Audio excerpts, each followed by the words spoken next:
Ustaz Yusuf Mansur tidak datang memenuhi undangan mubahalah di Masjid Darussalam Cibubur, Bogor, Jumat, tanggal 18 Februari tahun 2022, terkait investasi bodong batubara yang dituduhkan kepadanya. Kemana Ustaz Yusuf Mansur? Permintaan konfirmasi yang dikirimkan solopos.com melalui WhatsApp belum ditanggapi dai kondang tersebut. Pantauan di Instagramnya, @yusufmansurnew dan kanal YouTube Daku Channel juga tidak ada tanggapan terkait ajakan mubahalah. Di akun Instagramnya, Yusuf Mansur hari ini mengunggah beberapa postingan namun tidak ada satupun yang menanggapi mubahalah. Namun dalam ada salah satu postingannya, Yusuf Mansur mengajak followernya untuk berdoa. Ia juga secara khusus meminta dirinya didoakan. Abis asyar ini di hari Jumat, mustajab banget buat doa. Doa untuk diri sendiri, anak istri, suami, keluarga inti, keluarga besar, yang membersamai, yang tidak membersamai, keluarga Nabi Adam, sampai anak turunnya. Doa pakai bahasa Indonesia gak apa-apa. Solawat, istighfar, tasbih dibaca. Yasin, Ar-Rahman, Al-Waqiah, Al-Mulk. Khusus hari Jumat tambahin 10 ayat pertama Al-Kahfi dan 10 ayat terakhir Al-Kahfi. Makasih, doa khusus untuk saya juga ya. Tutur Yusuf Mansur yang dalam video yang diunggahnya itu sedang berada di mobil. Undangan mubahalah diserukan jemaah masjid yang menjadi investor bisnis batubara karena menilai Yusuf Mansur mengingkari bisnis yang digalangnya tahun 2009 tersebut.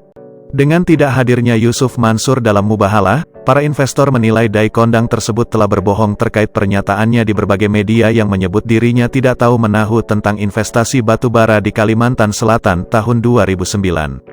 Hari ini tanggal 18 Februari tahun 2022, sebagaimana undangan kami kepada Ustaz Yusuf Mansur untuk mubahalah, kami undang pukul 13 waktu Indonesia Barat, ini sudah pukul 13.45 tidak ada tanda-tanda beliau datang.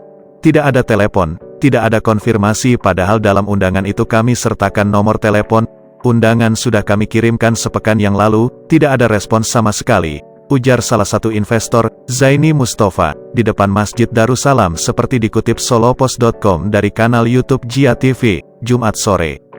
Zaini mengatakan, pihaknya akan mengundang sekali lagi kepada Yusuf Mansur namun tempatnya bukan di Masjid Darussalam. Ia menyebut sudah berkomunikasi dengan salah satu tokoh nasional yang dirasa akan mampu menjadi mediator antara jemaah Masjid Darussalam dengan Yusuf Mansur. Kalau di sini mungkin dianggap bukan tempat netral, oleh karena itu kami akan undang di tempat lain, tempat salah satu tokoh bangsa. Kami yakin bapak bangsa ini bisa menengahi permasalahan kami, katanya. Ketua Tim Task Force Investasi Batubara Jabal Nur, Nur Halik mempersilakan publik untuk menilai siapa yang berbohong terkait dengan investasi batubara yang menelan dana jemaah masjid hingga lebih dari 50 miliar rupiah tersebut. Hari ini beliau tidak punya keberanian. Kita tahu siapa yang benar dan siapa yang salah. Kebenaran sudah terkuak. Kami undang secara nasional melalui media dan media sosial. Kita menunggu-nunggu untuk kedatangan beliau. Yang kita saksikan hari merupakan suatu kejelasan bahwa Yusuf Mansur itu bohong belaka, seru pria yang berinvestasi hingga 500 juta rupiah itu. Solopos.com berusaha meminta konfirmasi kepada Ustaz Yusuf Mansur melalui pesan WhatsApp terkait dengan ketidakhadiran dalam mubahalah.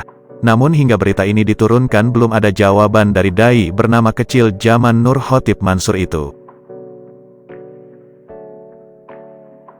Berdasarkan Kamus Besar Bahasa Indonesia, KBBI, mubahalah adalah doa yang dilakukan dengan sungguh-sungguh untuk memohon jatuhnya laknat Allah SWT atas siapa yang berbohong. Berdasarkan data yang diperoleh solopos.com, Yusuf Mansur pernah memberikan pernyataan terkait bisnis batubara yang digugatkan kepadanya. Salah satunya pernyataan itu diunggah di kanal YouTube Tiffen. Dalam wawancara tersebut, Yusuf Mansur membantah menawarkan bisnis batubara kepada jemaah Masjid Darussalam Cibubur pada tahun 2009. Gagah nih di TV saya ngomong, 1. Pernah lihat saya gak, ketemu saya gak dalam urusan saya nawar-nawari investasi batubara? Kalau ketemu di ceramah beda dong bos. Ketemu kok dengan si Ustaz, itu si Ustaz ada orang batubara kok. Beda dong bos. Mana tahu juga saya kalau dia, Adi Ansyah, Direktur PT Adi Partner Perkasa, penipu. Bener-bener saya sewa restoran lalu saya bilang, ini ada bisnis batubara bagus, lu ikut, ujar Yusuf Mansur seperti dikutip solopos.com, Minggu, tanggal 13 Februari tahun 2022. Yusuf Mansur menanyakan orang-orang yang kini menuntutnya terkait investasi batubara itu melakukan transfer kemana. Menurut Yusuf Mansur, dirinya tidak pernah menerima uang terkait dengan investasi yang kini digugat ke Pengadilan Negeri Jakarta Selatan tersebut. Transfernya kemana? Yang disebut ikut investasi itu transfernya kemana? Nah dulu saya gak pernah ngelayanin dengan kalimat sekarang ini. Kenapa? Tahun 2010 itu saya takut, demi Allah saya takut, baru ngerintis pesantren. Maka setengah mati juga saya ikut nahanin, ikut bayar-bayarin. Lah gara-gara ikut bayar-bayarin saya dianggap ikut nipu. La ilaha illallah Muhammadar Rasulullah. Allahumma salli ala sali wa barik alaihi, ujar Yusuf Mansur. Yusuf Mansur mempersilakan siapapun yang mengaku sebagai investor batubara dan mempunyai bukti keterlibatannya untuk melapor ke polisi.